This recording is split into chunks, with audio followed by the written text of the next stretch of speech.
7 अक्टूबर 2023 वो तारीख जब हमास ने इस्राइल में घुसकर हमला किया और हमले में 1200 लोगों की मौत हुई थी। इस हमले के बाद से इस्राइल ने जंग का ऐलान कर दिया और ये जंग अब तक जारी है। एक साल बाद गजा के कई इलाके तबाह हो चुके हैं, 40,000 से ज्यादा फलस्तीनी मारे जा चुके हैं और लाखों लोग विस्थापित हो चुके हैं।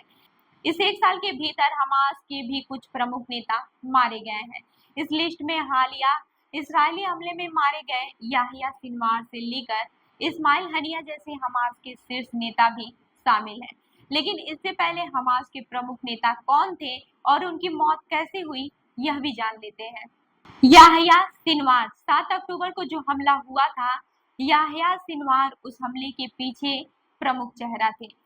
इसमें लगभग 1200 लोग मारे गए और 200 से ज्यादा लोग बंधक बनाकर गाजा ले जाया गया था। हमले के बाद से ही सिनवार इस्राएल के निशाने पर थे। सिनवार गाजा में हमास के नेता थे, लेकिन इस साल जुलाई में इस्माइल हनिया की मौत के बाद वो हमास के प्रमुख बन गए थे। साल 1962 में गजा में जन्मे याहिया सिनवार कम उम्र में ही गाजा की लड़ाई में शामिल हो गए थे। सिनवार हमास की सिक्योरिटी सर्विस मस्द के संस्थापक थे, जो आंतरिक सुरक्षा मामलों का प्रबंधन देखती है। साथ ही ये भी सर्विस संदिग्ध इजरायली एजेंटों की जांच करती है और इजरायली खुफिया अधिकारियों को भी ट्रैक करती है। इजराइल ने सिनवार को 3 बार गिरफ्तार किया था। 1988 में उनकी तीसरी गिरफ्तारी के बाद उन्हें 4 आजीवन कारावास की सजा सुनाई गई। हालांकि हमास द्वारा 5 साल से अधिक समय तक बंदी बनाए गए एक इस्राएली सैनिक के बदले में इस्राएल ने 1027 फलस्तीनी और इस्राएली अरब कैदियों को छोड़ा था। इन्हीं में से एक कैदी थे याहिया सिनवार। इसके बाद सिनवार हमास के एक प्रमुख नेता के रूप में अपने पद पर लौट आए और उन्हें 2017 में गाजा में हमास के राजनीतिक शाखा का प्रमुख नियुक्त किया गया। साल 2015 में अमेरिका ने सिनवार को अंतर्राष्ट्रीय आतंकवादियों की लिस्ट में डाल दिया था। 16 अक्टूबर 2024 को रफाह में इस्राएली सेना ने याहिया सिनवार को मार दिया। अब बात करते हैं इस्माइल हनिया की। 31 जुलाई 2024 को ईरान में उनकी मौत की पुष्टि होने तक इस्माइल हनिया हमास के सबसे बड़े नेता थे। उनका जन्म फलस्तीनी शरणार्थी शिविर में हुआ था।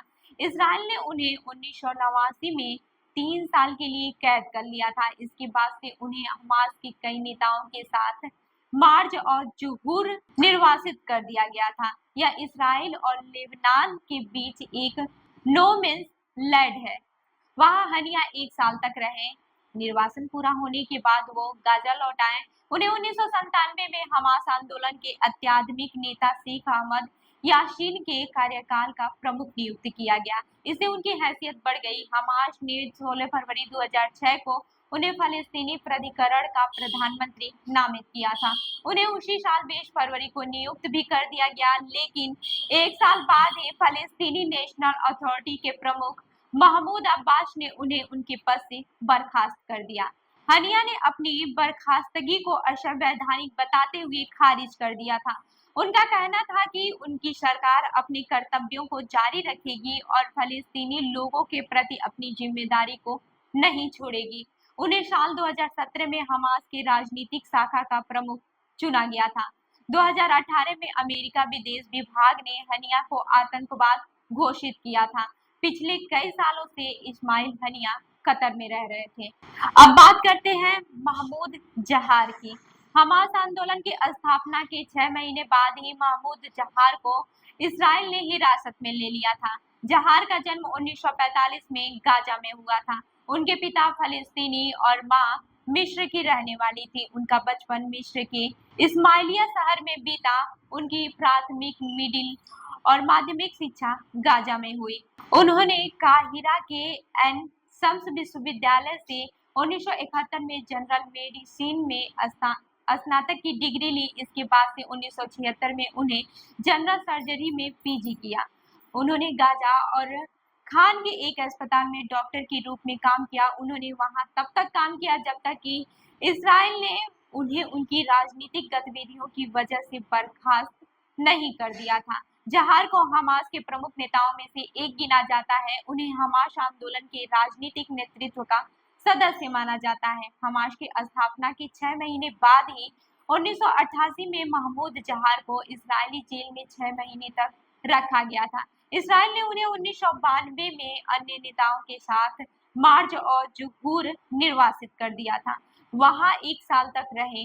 वही साल 2005 में कराए गए चुनाव में हमास को बहुमत मिला था। जहां ने प्रधानमंत्री इस्माइल हनिया की सरकार में विदेश मंत्री के रूप में काम किया। इसके बाद राष्ट्रपति महमूद अब्बास ने सरकार को बर्खास्त कर दिया था। इससे फलिस्तीनियों में विभाजन हुआ था। इसराइल ने 2003 में जहार की हत्या का प्रयास किया।